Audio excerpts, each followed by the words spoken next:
Good morning, everyone. Happy Tuesday and welcome into Rounding the Bases Live, presented by Enterprise Bank and Trust. Hashtag no stopping you. Good to be with you here after, not such a late night at the ballpark because the Royals, where I work, are on East Coast time right now playing Detroit. So actually working from home, not traveling this year, working from Kansas City. Not too late of a night, which was good. Never hurts to have a win either. But that's not why we're here today. I am coming to you from the home studios, brought to you by Kansas City Audio Visual, kcav.com. They can take care of all of your needs. They can put together a studio for someone like me, a home podcast studio, but more importantly, any office of any size they can handle, major projects and all the cool bells and whistles. So check out kcav.com here in Kansas City or all over the place, and really appreciative of them making sure that I've got this studio because I was kind of getting sick of working out of that walk-in closet for a while. It was effective, but here we are on show number 92. And one of the things that I've said about this podcast is it gives me the opportunity to connect with folks that are making a difference, that can help others. And right now, we know the name Black Veatch, such an important company. And for Black Veatch, they're doing something really cool. I'd read about this a few weeks ago, and I said I really want to be able to talk about it because they've got an accelerator going on right now aimed at trying to help this issue that is plaguing all of us in some form or another, and that would be COVID-19. So I'm joined right now by Rick Azer and Sarah Ruhl, who are involved in this really amazing program, which I know had a lot of interest, and you guys are off and running with this accelerator. So Rick joins us from San Diego. Thank you for getting up, by the way, so early in the morning, and I hope you don't wake up the rest of the family. But Rick, thanks for joining. Appreciate it. Thanks very much for having us today.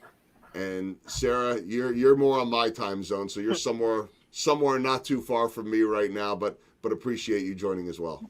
Yeah, appreciate it. Thank you, Joel. All right, well, Rick, let's start with you. Tell us about this accelerator and what the goals are, because look, and I've said this over and over again, I don't care how someone has been affected by COVID-19. There are different levels of that. Everyone in some form or another has been affected by this virus, whether it be physically, whether it be mentally, whether it be financially, or all of the above. So tell me first and foremost about the idea of starting this. Yeah, thanks, Joel. So we, each year for the past 3 or 4 years, we've run an accelerator program out of Black Veatch, and our general focus has been on critical human infrastructure, the kinds of systems and components that allow our cities to work and our people to live healthy and free. When COVID hit, we were in the early planning stages for this year's accelerator program, and it became pretty obvious pretty quickly to us that we needed to pivot to be responsive to the situation and really put our minds and our people and our ecosystem on solving for this, of making things a little bit easier for people, for our places, and for our planet. And that was kind of the theme that we took for this year: people, places, and planet. And so we reached out to understand what areas of focus would be relevant for this, and began to explore what companies were available to collaborate with to look at different kinds of solutions. So we took kind of a program that we already had in place structurally and changed the theme and plot of it to be responsive for COVID-19.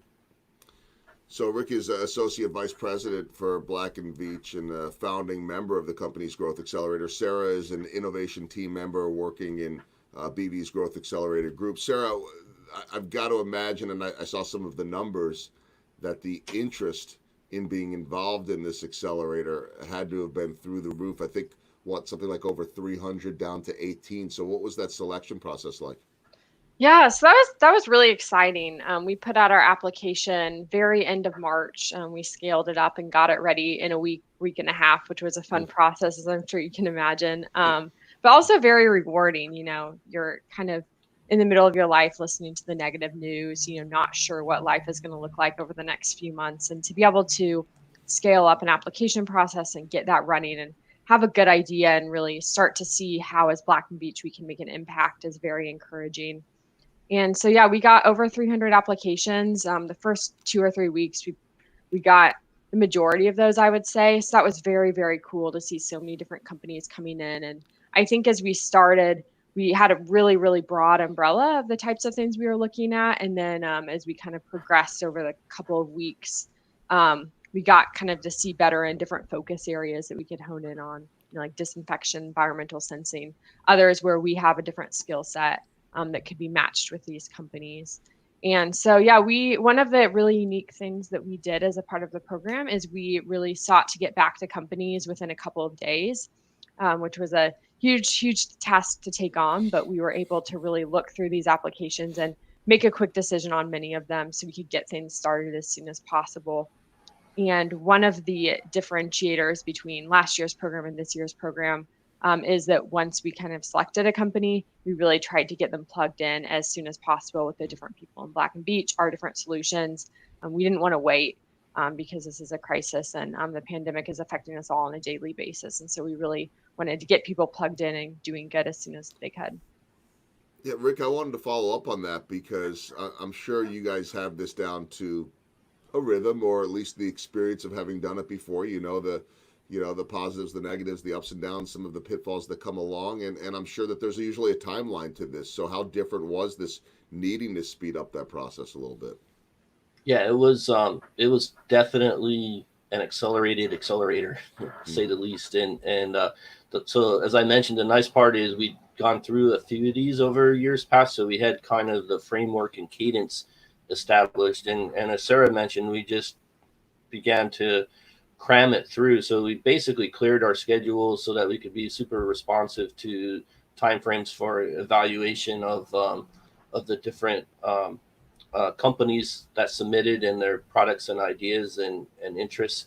And so we set up sort of a daily rhythm to first thing in the morning, we would go through what had come in the night before. And then we did that on a daily basis for the first week or two. And then we moved to a couple of times a week as the numbers started to lessen a little bit.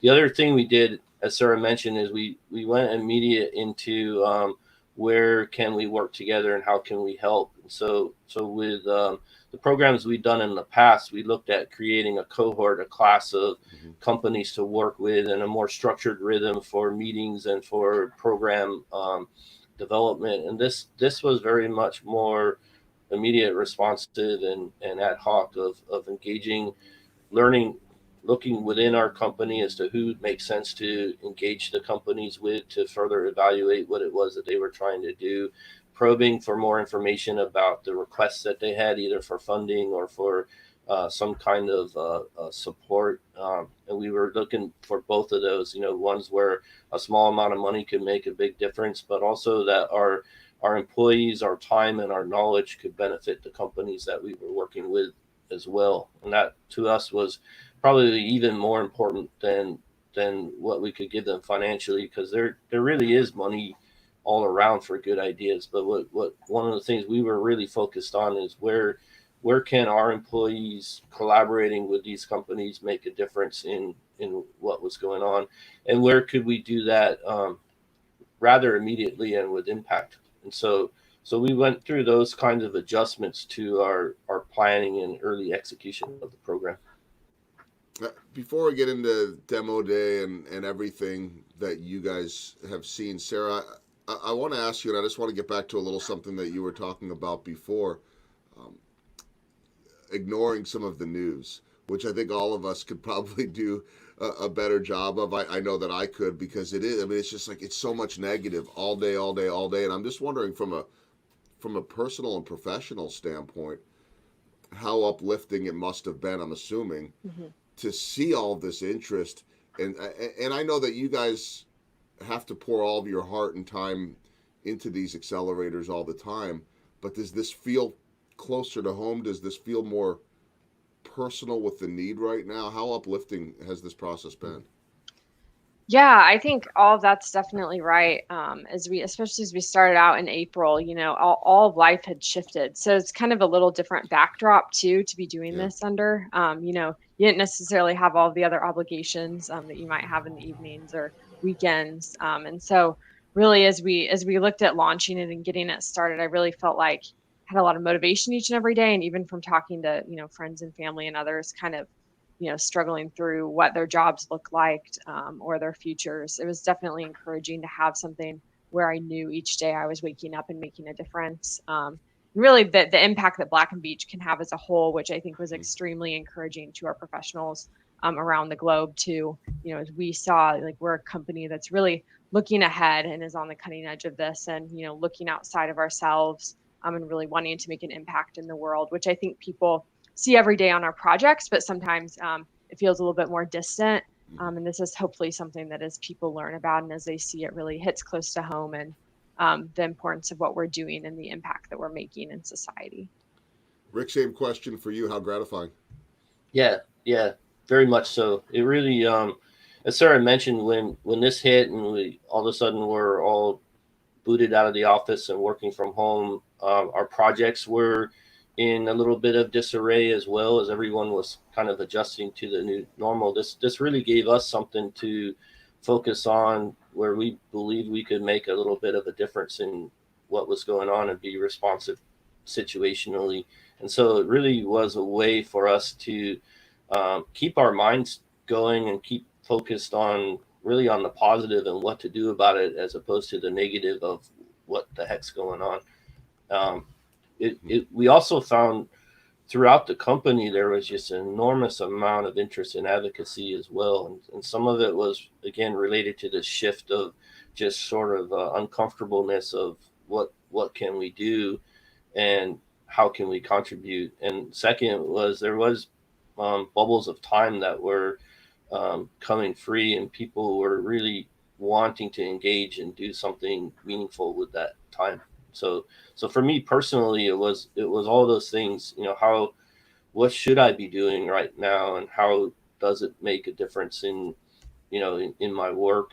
I found I wanted to be really relevant, because at this moment of time where there was so much sort of noise and chaos, it was like, well, what can you do that's important, and work itself was important, making sure family was secure and safe. We brought my son home from college, and there was a lot of sort of logistics things to contend with at the same time, but having this sort of anchor of work there available, and frankly massive amounts of work at a moment where um, people had, as I was saying, had a bit of a vacuum there of like how to fill. It was encouraging for us to have that available. All right, let's talk about some of the participants. So you're able to get that 300 plus down to 18, which I stress just about thinking about that process. But what a good problem to have so much interest. I'm going to share a screen here real quick just to show some of the partners. Because I'm not going to have you guys go through every single one, but here's a list of some of those partners. And really, Sarah, what I wanted to ask in general terms to start is what you've heard from these participants, and what you've seen, and maybe we could get into a couple that have stood out. I hate to make anybody pick a favorite, but I know there have to be a lot of great stories in here too. So what have you seen over these last few months? Yeah, so when we kind of started narrowing down our process of the companies we wanted to work with, we kind of put them in some buckets. So a few of those, and I mentioned some of these before: disinfection, tracking and tracing, health screening, environmental sensing. Those are just a few of the categories. And so really, I think what we've seen just an incredible depth of solutions and opportunities. So some of those companies, like Field to Base is an example of one that we were working with prior to kind of the official beginning of the program, and we really wanted them to come alongside and kind of continue to build with us. And then we have some newer ones like Motiga Health, which is one that we selected, and they have a 24-hour hand sanitizer type product that really has some incredible potential, as you can imagine. I mean, we're supposed to wash our hands regularly, but we're not going to realistically be washing our hands every minute or two or putting on hand sanitizer as much as possible, especially when you think about places like daycares or airports or those types of environments. So an incredible depth in all of those. We have some contact tracing stuff that we're really able to use and put to use on some of our project sites, especially when we think about Florida and other kind of hot spots in the nation right now. So we've really had a great depth of companies come in. And one of the things I think that's also been really good is we had a kind of initial meeting for all of the companies to share like a brief overview about themselves and get to know each other. And I think they're excited too to see how they can work together, different opportunities there. As well, because you're really getting a very diverse group of people with diverse backgrounds, diverse stages. Some are very early, some have been around for a lot longer together, and some very bright minds. And so that's been really encouraging.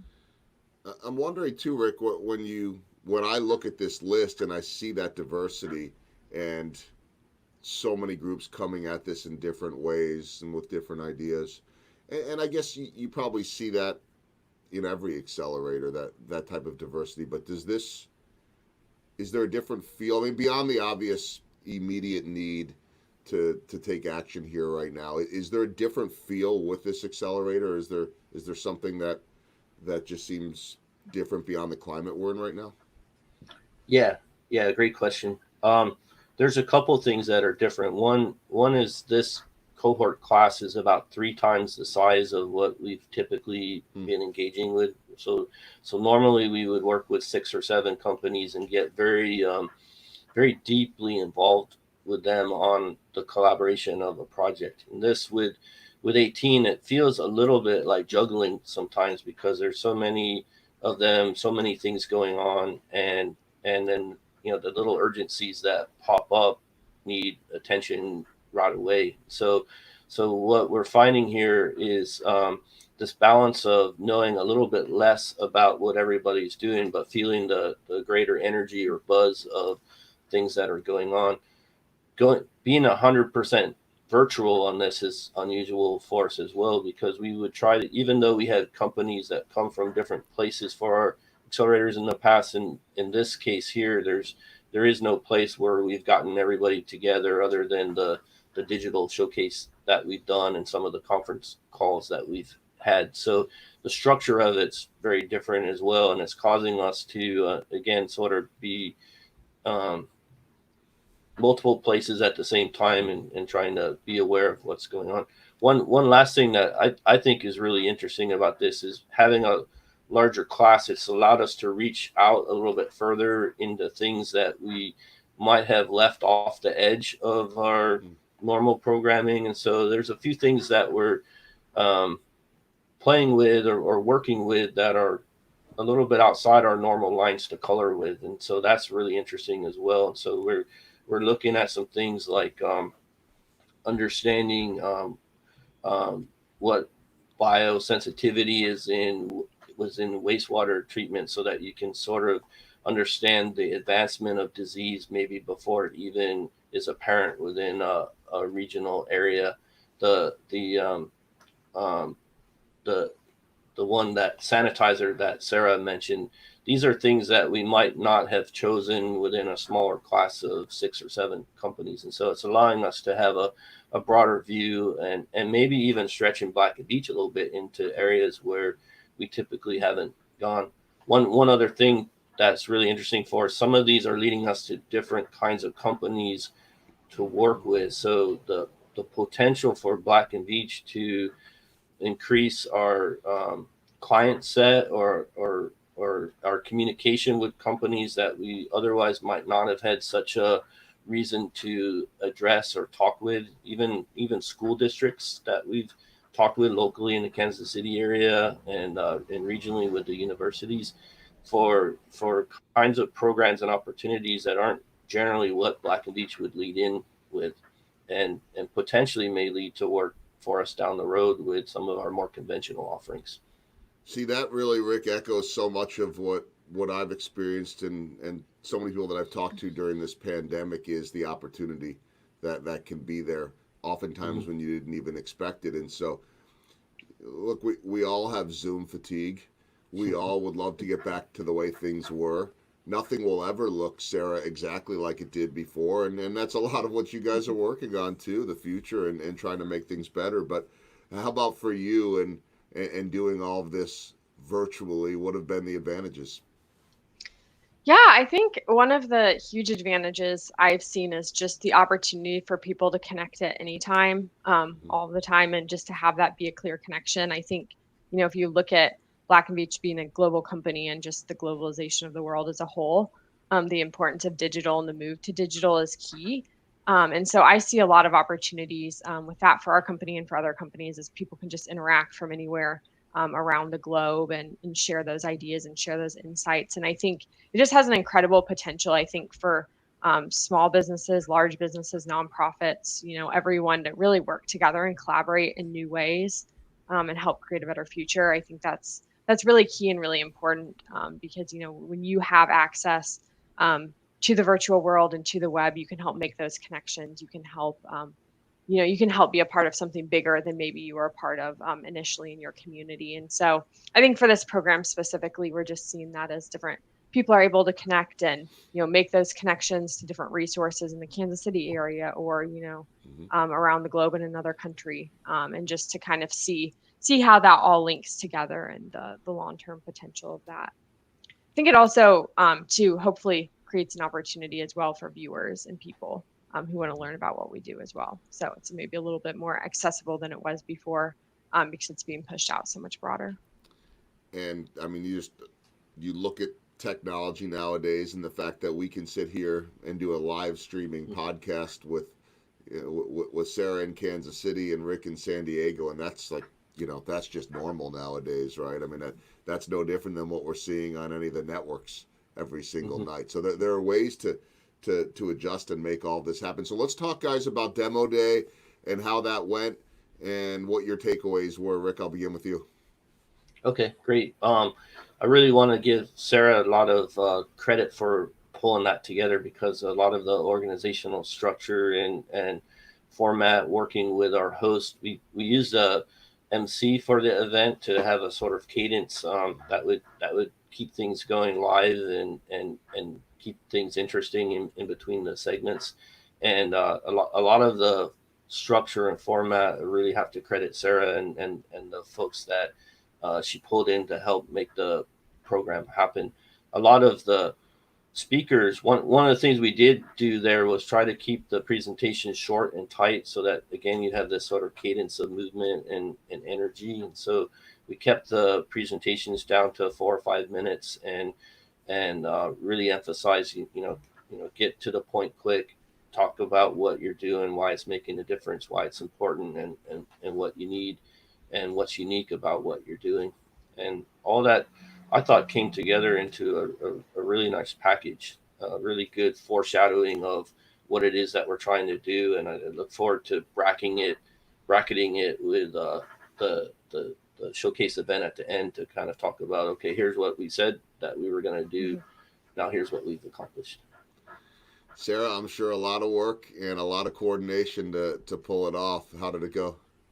Good. Yes. Yeah, we've heard great feedback, which has been really exciting. Lots of people connecting. I think, again, one of the advantages of having such a diverse cohort for Black and Beachy and the community is it's going to probably hit home with more people because our solutions, range so broadly from, a persistent hand sanitizer to contact tracing, to smart cities, connected communities, really spanning a lot of different groups. So people who have insights or ideas or a passion for one of those areas may join who wouldn't have otherwise done so. And I think, again, the format of shorter presentations, it's a little different from most entrepreneurs are used to kind of like a 2 minute or an 8 minute.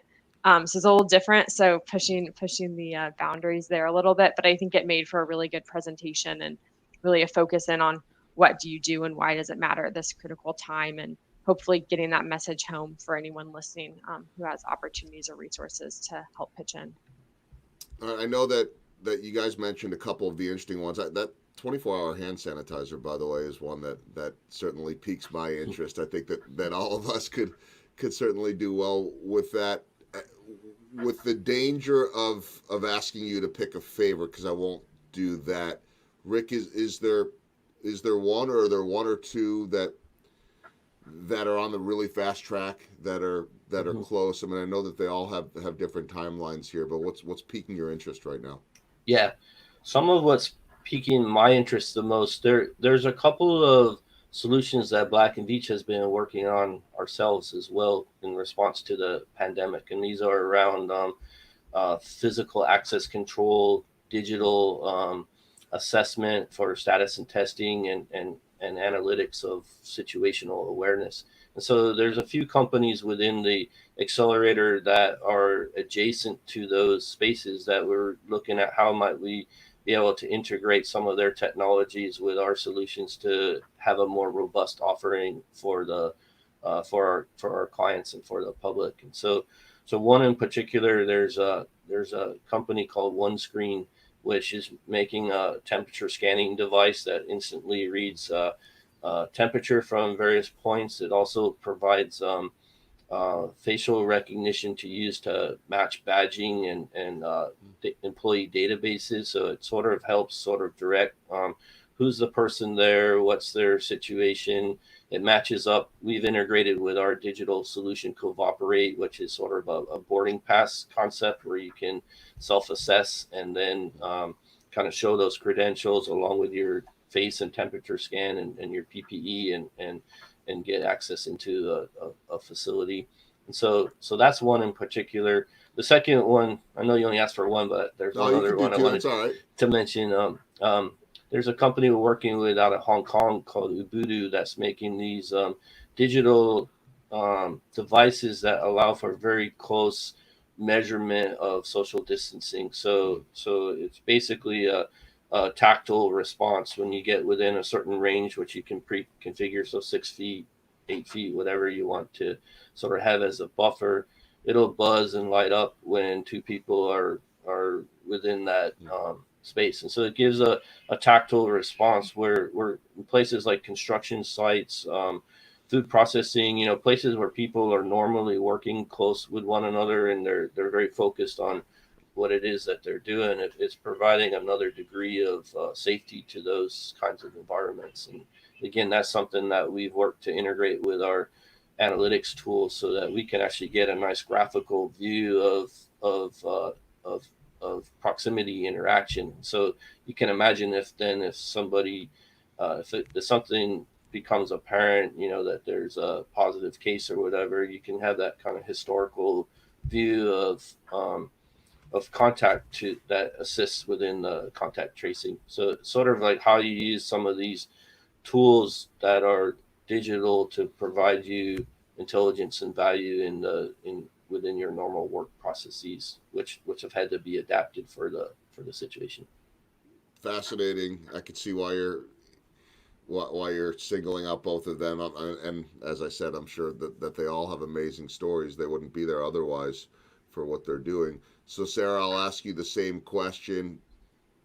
I was going to say you can't say what Rick said, but if you really want to, you can. That's fine. But I think those are two of my favorites. Motiga Health, I think, is definitely in there as well. I think just some really cool potential as that kind of gets broadened and testing gets completed. But I think one other thing to mention too that is really unique about this program and kind of some of our solutions is we're partnering with TPERC, the Translational Pulmonary and Immunology Research Center out of, I believe, the San Diego, LA area. And then we also are working with MU, which we've been working with for a while and kind of a college level in Black and Veatch as a whole. And so really with both of those organizations, MU is helping us with some of our biosensing and testing and potentially, just kind of that for the Innova Prep device, which is one of the companies and testing for COVID and wastewater. And so I think kind of seeing that partnership come together and be utilized in new ways has been really cool and has been an exciting development.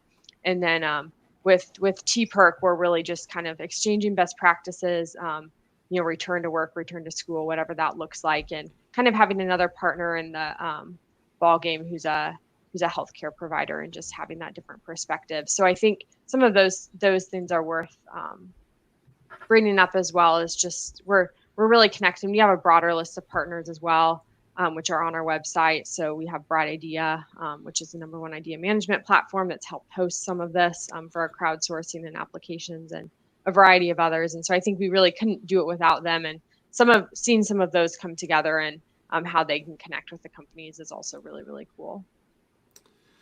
Okay, final question for each of you. It'll be the same question, and I'll remind people too, I've been popping up the website that if you want to learn more about the accelerator, bv.com/ignite, or you can just go to Black Veatch's website, bv.com, and you'll find everything that you could want about the company and certainly about the accelerator and much more.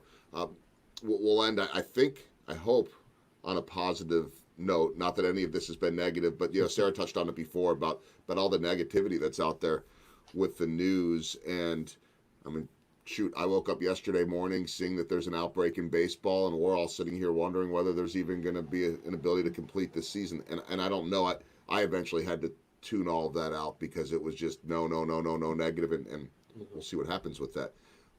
But Rick, as you go through this accelerator right now, one that might be unlike anything you guys have ever done, certainly a time unlike anything we've ever seen. How much, when you see all of this innovation, how much hope do you have right now? Mm-hmm. Yeah, I find that it's given me great positivity and great hope that we can not only adjust, but respond and make a difference in what's going on and sort of get to what's beyond this. Because I think we can all realize that we're impacted by what's going on. That impact's going to take a while to recover, and what recovery might look like may be very different than what we've been accustomed to in the past several years. So having something like this, a program like this to focus on of how do you improve what's around you and make the world a little bit better place to live in, that positivity kind of ekes out from you into what's going on around you, and it helps offset some of the the panic and the negativity that is out there as well. So it's a good, for me personally, and I think for our team as a whole. And I should mention that beyond Sarah and I, there's another 4 or 5 of us that have been working very diligently on the program. We're just the pretty faces here today. It's really a way for us to positively survive. One of our colleagues put out on a LinkedIn sort of message, it's like, with all the bad news that you hear and the challenges that are going on, here's something good that's happening that you can sort of focus on of how is the world responding and changing to be a better place. So I find comfort in that.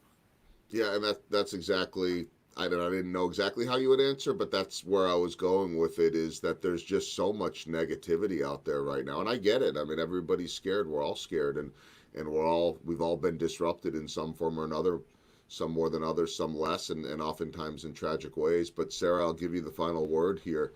How about for you in going through this and the hope that you have right now?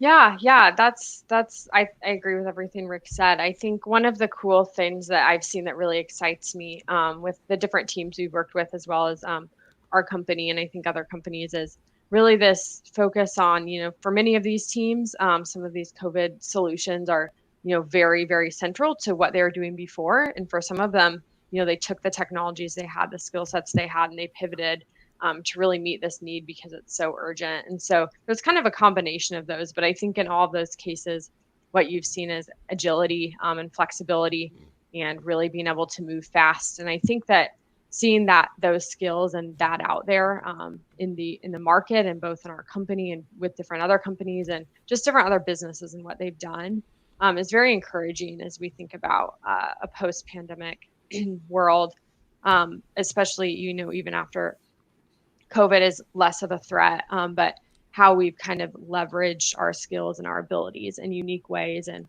how those can continue to be leveraged to meet needs. And I think I referenced this earlier in the conversation as well, but the focus on digital, I think, can really help a variety of people across the globe do different things, do new things, and contribute in society. And I think that's another positive kind of advantage and outlook from all of this is it's hopefully helped leverage some new skill sets and some new resources virtually and in person. And as we get things back to the new normal, the next normal, whatever you want to call it, I think that these skills can all be leveraged in really incredible ways, and people have really been pushed, and there's just some really great opportunities here. So really excited about that. I like that, instead of new normal, next normal, because we are always evolving. And so very well said to both of you guys. Black Veatch has provided $250,000 in grants or in-kind services as part of this program, also offering access to their more than 10,000 employees, over 100 offices around the globe. So there's so much good going on here. I'm glad and appreciative of you guys for sharing some of your insights today. Congratulations on pulling this off. I know that these aren't normal times, and you two and your team have had to pivot as well. So Rick Azer, Sarah Ruhl, really appreciate you spending time today. Congrats. Keep me up to date when you guys get close and you've got some news on any of these companies. I'd love to be able to talk to them too along the way, and I'm happy to highlight them. Thank you, Joel. Thank you very much for your time today. All right, Rick, thank you. Thanks for waking up early, by the way. It's after 7 o'clock out there in California. Yeah, you should be good. I already had my coffee. Yeah, I hear that 6 o'clock time. That scares me a little bit. I know I've had some guests that can get up at 4 or 5 in the morning. I'm never going to be one of those. But Rick, thank you. Sarah, you're somewhere down the street or down the block or across town or wherever it is. But good to have you in here as well. And keep up the great work, guys. Thank you. Right. Thanks. Be safe out there. Great to visit with Rick Azer and Sarah Ruhl. That's going to do it for another episode of Rounding the Bases Live. Couldn't do this without Enterprise Bank and Trust and their support all the way from back in March. #No stopping you. And finally, a nice looking studio. I think I'm working on a couple of things, some lighting, audio, and all of that. But so great to be in a bigger room. I've actually been doing some TV interviews for Fox Sports right out of here later in the day in terms of players. So thanks to KCAV, Kansas City Audio Visual, and thanks to all of you. I'll be back with another episode tomorrow at 9 o'clock Central on Rounding the Bases Live, presented by Enterprise Bank and Trust.